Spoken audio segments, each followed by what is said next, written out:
자, 민주당 분위기 들어보러 다시 국회로 가보겠습니다. 윤관석 사무총장님 나와 계십니까?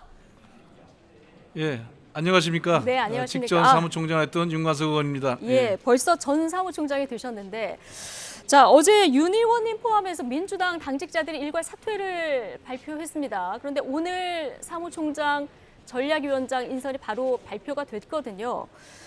지금 굉장히 빠르게 변화하는 느낌이 드는데 지금 당의 분위기는 어떻습니까? 예, 지금 이재명 후보와 그 당대표께서 상당히 인사도 속도전을 내고 있습니다. 저희는 어제 주요 정무직 당직자들이 대선 승리를 위해서 또 민주당의 쇄신을 통한 새로운 민주당을 위해서 전원 다 일괄 사의를 표명한 바가 있었고 오늘 주요한 직책에 대한 인사가 진행이 됐습니다. 당내에서는 곧이어 있을 선대위의 쇄신 인사도 빠른 속도로 진행될 것을 예측하고 또 큰 기대를 갖고 있습니다. 예. 지금 신임 사무총장에는 이재명 후보 최측근으로 꼽히는 김영진 의원, 그리고 전략기획위원장에는 이 후보의 정무조정실장인 강훈식 의원이 임명이 됐는데, 자, 앞으로 선대위뿐 아니라 민주당의 당직 역시 후보하고 좀 손발이 맞는 인사들로 채워진다, 이렇게 보면 될까요? 예, 이재명 후보께서는 지금 각 곳 현장에서 말씀하실 때 우리가 민첩하지 못했다. 또 국민의 어려움과 아픔을 더 예민하게, 더 신속하게 대응하고 조치해야 된다는 말을 많이 하셨습니다. 오늘 인선된 두 분은 다 당에서 훌륭한 경력을 가지고 능력을 가진 분들이고 후보와도 최근에 호흡을 맞췄습니다. 호흡뿐만 아니라 이제는 눈빛도 함께 또 여러 가지 행동도 함께 즉각적으로 해낼 것으로 보여집니다. 아, 눈빛도 함께하는 사람들로 같이 간다. 자, 이렇게 보면 될 것 같고. 자, 윤 의원님, 송영길 대표는 선대위원장직 계속 유지를 하는 겁니까? 예, 송영길 대표는 당을 대표하는 당 대표로 지난 5월 2일 전당대회 때 선출이 됐기 때문에요. 네. 당력을 모아서 이번 대선을 지휘하는데 상임 선대위원장으로서 역할을 다할 것입니다. 다만 새로운 인물에 대한 영입이 필요하다. 또 상임 선대위원장에 대해서도 저희가 초반부터 네. 밖에 좋은 분 있으면 모시겠다는 열린 인선 태도를 갖고 있었기 때문에 예. 좋은 분들 모시면은 함께 선대를 이끌면서 이재명 후보를 뒷받침할 것으로 예상됩니다. 예. 자, 최근에 조금 전에 윤 의원께서도 말씀해 주셨지만 당 내부에서 민주당이 좀 기민하지 않다, 이런 당내의 지적이 있지 않았습니까? 당이 최근에 이렇게 좀 변화의 속도를 내고 있는 건 역으로 보면은 당내 위기의식이 그만큼 그동안 컸다, 이렇게 볼 수 있을까요? 예, 저희가 외적인 요인을 아주 부인할 수는 없을 것 같습니다. 사실 이재명 후보가 10월 10일 날 경선에서 선출되고 나서 컨벤션 효과를 크게 만들지 못했습니다. 반면에 11월 5일 선출된 국민의힘 윤석열 후보가 컨벤션 효과를 많이 가져왔기 때문에 최근의 지지율 정체 현상이 저희가 준비했던 2단계 선대위 체제를 조금 더 앞당겼다, 이렇게 보시면 좋을 것 같습니다. 1단계는 저희 당내 경선 후유증을 최소화하고 원팀 용광로 선대위를 만드는 작업이었습니다. 그래서 상당한 성과를 냈습니다. 이제는 모두가 원팀으로 이번 대선에 모두가 함께하겠다는 마음가짐을 가진 상태였고요. 다만 보다도 신속하고 기동력 있게 최근에 발생한 여러 현안들을 대처함으로써 저희에 대한 국민들의 신뢰를 보다 빨리 얻기 위한 노력이 이번 선대위 쇄신 인사와 그다음에 당의 혁신을 위한 저희 정무직 당직자의 일괄 사퇴로 반영됐다고 보시면 되겠습니다. 예. 자, 어쨌든 이재명 후보가 이재명의 민주당 이렇게 외친 이후에 지금 선대위도 당도 이재명 지사 중심으로, 그리고 좀 슬림하게 이렇게 재편되는 움직임인데, 자, 그런데 한편에서는 너무 이렇게 후보 중심으로만 가게 되면 역으로 다양한 목소리, 또 당내 비판의 목소리가 좀 차단되는 거 아니냐, 이런 우려도 나오거든요. 이에 대해서 어떤 말씀해 주시겠습니까? 당은 거대한 항공모함으로 보시면 됩니다. 저희가 네. 의석수도 170석에 가깝게 많이 있고 또 집권 여당인 만큼 상당한 몸집을 갖고 있습니다. 한번 구동되긴 어렵습니다만은 한번 또 행진하기 시작하면 큰 위력을 발휘하는데요. 그러한 배의 항공모함의 당을 비유한다면 또 쾌속종과 구축함으로 신속하게 진행하는 것이 선거를 위한 선대위라고 생각을 합니다. 각 곳에 후보와 후보의 가치를 함께 할 수 있는 이재명다움 그런 인사들이 전면 배치돼서 당과 선대위를 일시되게 이끄는 것이 필요한 시점이라고 판단을 하고 있습니다. 기존에 모든 의원님들이나 모든 주요 당직원들도 당연히 이재명 후보와 함께 합니다만은 더욱더 그러한 새로운 칼라로 진영을 바꿨다 이렇게 이해하시면 좋겠습니다. 예, 당과 선대위가 이제 일치돼서 움직이는 것이 중요한 시점이 됐다 이런 말씀을 해주셨는데, 자 어제 이재명 후보가 민생 입법 속도전을 주문을 하면서 이런 얘기를 했습니다. 단독 처리를 해서라도 개혁 입법 하자 이렇게 언급을 했는데, 야당에서는 당장 이게 전체주의적 발상 아니냐, 협치와 대화를 망치는 위험한 발상 아니냐 이런 지적이 나왔거든요.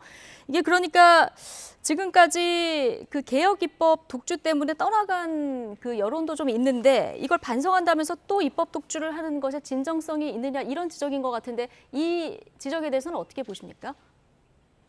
예, 어제 국회 저희 당 소속의 상임위원장 간사들과 함께 민생개혁 간담회를 열었고, 현재 입법 상황이 사실 민생 현장이나 주요 현안에 꼭 필요한 입법들이 있습니다만은 지금 국민의힘 야당 측에서 입법 지연 전략을 피고 있습니다.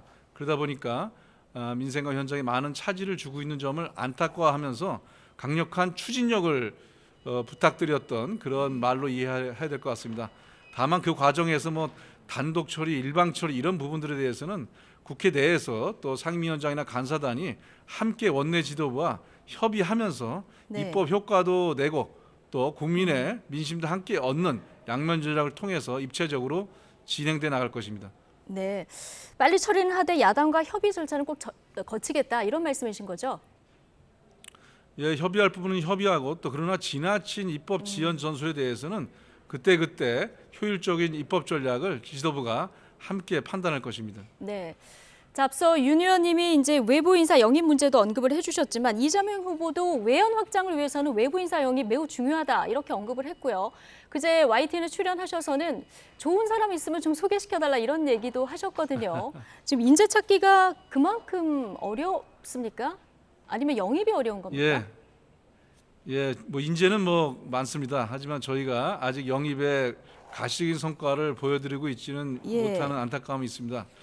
또 최근에 인재라 하면 뭐 아주 많은 경력을 갖고 이런 것도 중요하겠습니다만은 또 2030이라든지 청년이라든지 전문가라든지 이렇게 또 이 시대가 요구하는 그 훌륭한 인재들을 영입하는 것이 필요하다고 판단해서 저희가 인재 영입 추진위원회도 만들었고, 또 후보와 당대표가 직접 나서고, 또 의원들도 한 의원당 3명의 좋은 인재를 추천하기 캠페인을 같이 전개하고 있기 때문에 조만간에 일정한 성과가 나올 거로 보고요. 이번 주에 또 청년 선대위원장도 저희가 발표를 했고, 청년 플랫폼을 통해서 많은 청년 인재들도 함께 영입하는 데 힘을 쏟고 있습니다.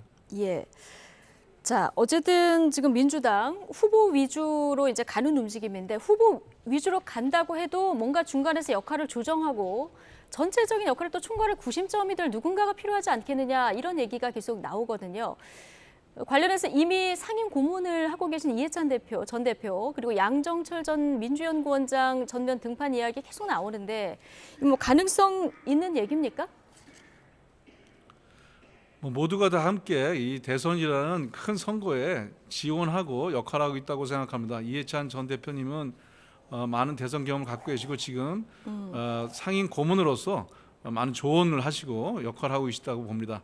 양정철 전 원장도 저희 당의 중요한 선거를 앞장서 이끌었던 훌륭한 역량을 갖고 있기 때문에 다양한 통로로 후보 측과 또 당 측과 소통하면서 여러 가지 전략들을 협의할 수 있기 때문에 저희가 함께 하고 있습니다. 그러나 구체적인 직책에 대해서는 아직까지는 논의된 바가 없는 것으로 알고 있습니다.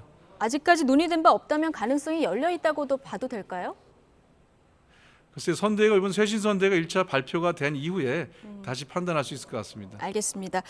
최근에 이재명 후보께서 연일 눈물도 많이 흘리시고 반성하고 사죄하는 모습을 보이고 계십니다. 어제는 큰절까지 했는데, 과거에 이제 소신 발언을 이어가면서 좀 파이터 기질을 보이던 행보하고는 너무 확 많이 달라졌다 이런 평가도 나오거든요. 당내에서는 어떻게 보고 계십니까? 예, 이재명 후보께서는 저희가 조사를 해보면 국민들 사이에 경제에 굉장히 역량이 있다라고 보고 있고, 또 확실한 실천력과 집행력을 갖고 있는 해결사다 이런 이미지가 많이 나오고 있습니다. 반면에 좀 더 큰 대선 판에서는 포용력도 보이고 또 국민과 소통하는 감성적인 부분들도 갖고 있었는데 그런 것들도 알릴 필요가 있습니다. 무엇보다 중요한 것은 현장에 다녀보면 최근에 메타버스를 우리 이재명 후보께서 타고 전국을 다니고 계시지 않습니까? 네. 가서 현장에 들었을 때 민주당에 대해서 뭔가 좀 내로남불이라든지 또 일방 독주 이런 프레임이 아직도 남아있기 때문에 그런 부분에 대해서 집권 여당으로서의 책임감을 네. 많이 절실히 느끼고 계신 것 같습니다. 그래서 사과도 하고 성찰도 하고 반성도 하고 이런 절실한 마음으로 겸허하게 당과 선대위와 후보가 국민께 다가가고 있는 과정입니다. 민생 탐방 중에 드는 국민들의 목소리에 따라서 지금 후보가 움직이고 있다 이런 얘기를 해주셨는데 최근의 여론조사를 보면 여전히 뭐 윤석열 국민의힘 후보가 좀 앞서가고 있습니다만은 이번 주 들어서 격차가 좀 좁혀지는 추세도 보이거든요. 최근에 나왔던 어제 나왔던 갤럽 여론조사 초박빙까지 좁혀졌는데 최근 후보와 당의 일련의 변화 영향이 좀 있다고 보십니까? 예, 그렇습니다. 저희는 최근에 쇄신을 위해서 선대위도 지난 일요일 날 전면적 재편을 결의하지 않았습니까? 그리고 어제 주요 당직 의원들이 일괄 사퇴 의사도 표명했고요. 네. 반면에 현재 국민의힘 윤석열 후보 선대위는 아직 출범하지 못했습니다. 벌써 3주가 다 되고 있는데 아직도 선대위원장에 대한 김정인 상임선대위 총괄선대위장 문제가 정리되지 않고 있기 때문에 저희가 훨씬 안정되고 빠르게 원팀으로 속도 있게 나가고 있는 것이 지지에 반영되고 있다고 생각을 하고요. 또 후보께서 전국 권역을 나눠서 매주 타는 버스, 메타버스를 통해서 민생 현장에 가서 직접 소통하는 것도 큰 힘이 되고 있습니다. 예. 자, 지지층을 좀 넓히려고 하면은 중도층 표심을 잡는 게 굉장히 중요한 텐데요. 자, 조응천 의원이 얼마 전 한 라디오 인터뷰에서 조국의 강을 건너야 중도 마음을 얻는다 이런 얘기를 했고요. 이후에 이재명 지사가 저희 YTN에 출연하셔서 잘못 있으면 티끌조차 책임져야 된다 이렇게 얘기를 했거든요. 자, 윤 의원님 보시기에 조국의 강 아직 건널 부분이 남아 있다고 보시는지 만약에 남아 있다면 어떻게 건너야 한다고 보십니까? 저희는 이미 지난 5월에 송영길 당대표 체제가 들어오고 나서 지난 과오를 갖다가 성찰하고 반성하는 과정에서 조국 문제에 대해서도 강을 건너기 위해서 이미 당에서 사과를 드린 바가 있습니다. 다만 그 검찰의 수사 행태에 대해서는 개혁할 부분이 있지만 조국 문제에 대해서는 당이 좀 더 공정성 문제에서 깊이 있게 보지 못했던 점에 대해서는 확실하게 사과를 드렸습니다. 필요하다면 아마 후보께서도 이 부분을 여러 차례 언급하신 것과 마찬가지의 마음을 가지실 것이라고 보고 중도층에 대한 접근을 위해서 단순한 전략적인 문제가 아니라 실질적으로 이 부분에 대해서는 당에서 이미 입장을 밝힌 바가 있었습니다. 필요하다면 대선 과정에서도 또다시 이 문제에 대해서는 충분히 언급할 자세가 되어 있습니다. 이미 입장을 밝혔고 앞으로도 필요하다면 더 입장을 밝힐 그 자세가 돼 있다 이런 말씀이시고 지금 상대 후보인 윤석열 후보 가족 의혹을 검증하자 천막을 치고 지금 제보를 받고 계신데 제보는 많이 들어옵니까? 예, 현장에서도 들어오고 특히 온라인으로 많이 들어오고 있는 것을 알고 있습니다. 예. 소위 본부장 비리 제보 센터인데요.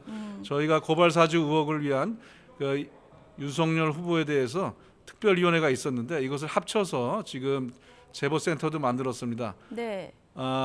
윤석열 후보는 사실 본인뿐만 아니라 본인, 그다음에 부인, 장모에서 본부장 비리라고 저희가 그 가족 일가의 비리를 말하고 있는데요.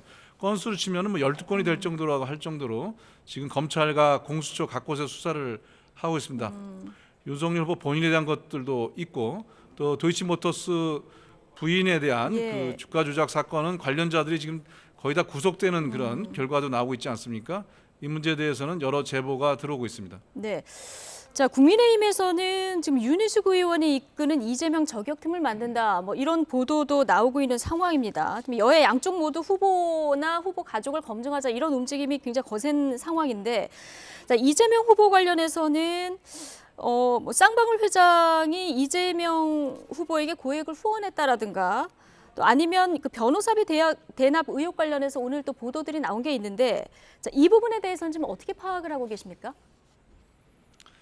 예, 여러 나온 최근의 보도들은 다 의혹 제기 수준을 일방적으로 전달하는 것이라고 생각을 합니다. 예. 윤희숙 전 의원이 과연 저격팀 이끌 만한 능력과 자격이 있는지를 따로 얘기하지는 않겠습니다만은 네. 현재 윤석열 후보의 여러 가지 비리 의혹이 많아서 아까 본부장 비리 고발센터까지 저희가 만들었다고 하지 않았습니까? 저격팀을 만들 것이 아니라 방어팀을 만들어야 된다고 생각하고 윤희숙 전 의원이나 그분들이 과연 거기에 적합한지는 의문입니다. 아, 알겠습니다. 어쨌든 우연인지 모르겠습니다만은 지금 메타버스 민심 탐방하는 지역에서 지지율이 조금 올라가고 있는 추세인데 이번 주는 호남으로 가신다고요? 예, 그렇습니다. 그동안 부산, 울산, 경남을 1차 시작으로 해서 지난주에는 충청권을 메타버스로 방문했습니다. 두 군데서 여러 조사에 의하면은 지지율이 상승하는 수치들이 예. 나오고 있습니다.